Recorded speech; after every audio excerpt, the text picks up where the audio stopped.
And now, it's time for another Dice Tower review with Tom Vasel. Hey folks, I'm taking a look today at Coin and Crown from Escape Velocity Games. In Coin and Crown, you're trying to build an empire by buying it, building it, or conquering it. You're doing this with money. Now in this game, money comes out of a bag, and you're going to be throwing money in this bag and adding more money. It's very similar to what many people call deck builders like Dominion, but instead in this bag, you're going to be throwing coins, and so it's a coin bag builder type thing. Here's some more details.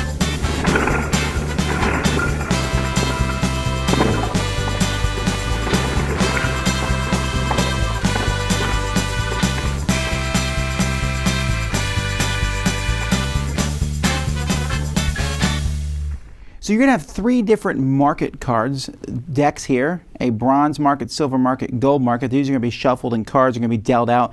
Available cards to buy equal to the number of players plus one. You'll have a track here. The game's going to take place over 5 years. And then you have hamlets, villages, towns, and cities. Everyone is going to start with a hamlet. And everyone is also going to start with a bunch of coins. So I'll have 5 copper coins, 2 silver coins, and a gold coin. I'm going to put these into my bag here. And at the beginning of each round, players are going to take cards and take coins. They're going to draw 4 coins and put them in front of them. So here I drew a silver and 3 copper. And put them down in front of them. And they're going to have these for income that they're going to be able to use over this turn. So what's going to happen is one player goes first, and each player is going to take a turn, and they're going to keep going until you decide to pass. And basically, you're going to pass kind of when you run out of money or cards to use. One of the things you can do is you can buy a card from the market. Now, there's a couple things that you need to know. Is one, that always a silver equals 3 coppers, and a gold equals 3 silvers. So you can always use a more expensive coin as a cheaper coin, but you definitely, that does not mean that you'll get change or anything. So if I want to buy this pasture here, which costs 2 copper coins, I can use my silver coin to do so, but I don't get a copper coin in exchange for it.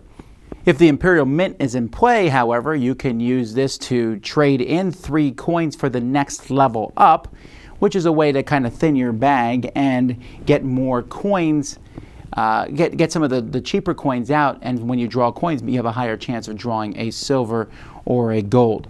So when you buy one of these cards, you're going to put it in front of you. There are different types of cards. There are resource cards. So there's a forest. It says you can use this once per year. The reason you want to use resource cards is because each person, they have their hamlet, and you're going to want to upgrade it to a village. So this one here requires 1 wood and 1 animal. This forest has 1 wood, so I can tap that. And if I have the pasture here, which I can also use once per year, I can tap both of those. And then this will go up to a village. And there's a little half cards here, which you just put on top. And now this is a village. I can then turn this village into a town by paying that amount. So now it would be a town. And then eventually I can pay more resources, all these resources, and turn it into a city. And you'll see the victory points go from 1 to 2 to 4 to 7 for the city. Each of the hamlets, they do not necessarily have the same resources you can see on here to upgrade them. So you got to keep that in mind also. Other things you can buy is you can buy troops. So when you buy a troop, this elite troop here, it says retire after 2 attacks. So this is a strength 2. So I'm going to put 2 of these 2 strength tokens on it. And each time I do an attack, I'll take 1 of these off it. Instead of building a hamlet, a village, a town, or a city, I can simply just attack them. So this, when I attack them, I'll just take these off all my different troops. And let's say I want to attack a town. I can just attack this town here. And I'm going to need a strength of 7. So if I get a 7 attack, I can take over the town. You can also buy a hamlet or village. They simply just cost money, 2 silvers or a gold. So there's 2 ways to get something, is attacking and buying it. And then you can also just use resources to upgrade it. Then there's also other various cards you can get, like this Skilled Builder is -1 resource when you're upgrading a hamlet to a village or a village to a town. There's a lot of cards in the bottom row which will give you things. This reactivates your mines, lets you use your mines again. This lets you activate 2 levels on the overseas market, which is something you can use to basically, you can move up on here and spend money to buy different resources that you need. There's also the church, where you can, if you want to, you can just donate some money. You'll put it on your color, and at the end of the game, whoever's given the most money here is going to get points for that. Between rounds, you'll refill the market. It doesn't refill when you buy cards from it. You'll start another round, and you'll just keep going until after the 5th year, and whoever has the most points is the winner. When you need to pull coins from your bag and there isn't any coins, then you throw all your coins that you've used back in the bag. You're allowed to pick 1 coin per round and save it for another round so that you could have 5 coins on the next round. There's also all these markers over here next to the board. These markers will go to players who, if I get a mine, I can take this. This is worth 3 points at the end of the game, and it's going to go to whoever has the most mines. This goes to whoever has the most builders, whoever has the biggest military, whoever has the most forests. And there's the most buildings, most pastures, most lands, and most fields. So these are worth a lot, and you'll be fighting over these, but you can't get one unless you have the most of it. You can take it from another player. So these points, plus the points on the hamlets, villages, towns, and cities, plus points from donating to the church, whoever has the most points is the winner. I should also mention that there are some cards included, Enemy Empire and a deck of enemy cards. This is for solo play, where you'll be turning these cards over to see what the other player, your enemy player, is going to be doing at any given round. I don't know how I feel so much about the artwork in this game. It's very Spartan, you know. As you turn over these different cards here, you can see that they're differentiated by the colors, right? But everything else is just these silhouettes of stuff. And some people are really going to like that. I won't argue that from a gameplay perspective, that it's very easy to see what's what. I don't know, especially when it comes to the towns and the villages. I just wish they had a little bit more pictorial reference. And in fact, I really wish that these had been different colors besides symbols, just for another ease of differentiating which were which.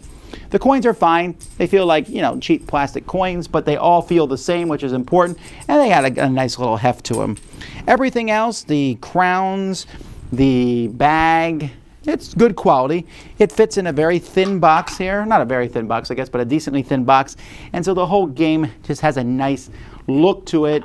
And like I said, while it's Spartan, it does have a clean, elegant looking feel to it. Well, there you have it. Very simple, very easy, very quick and fast, and I like it.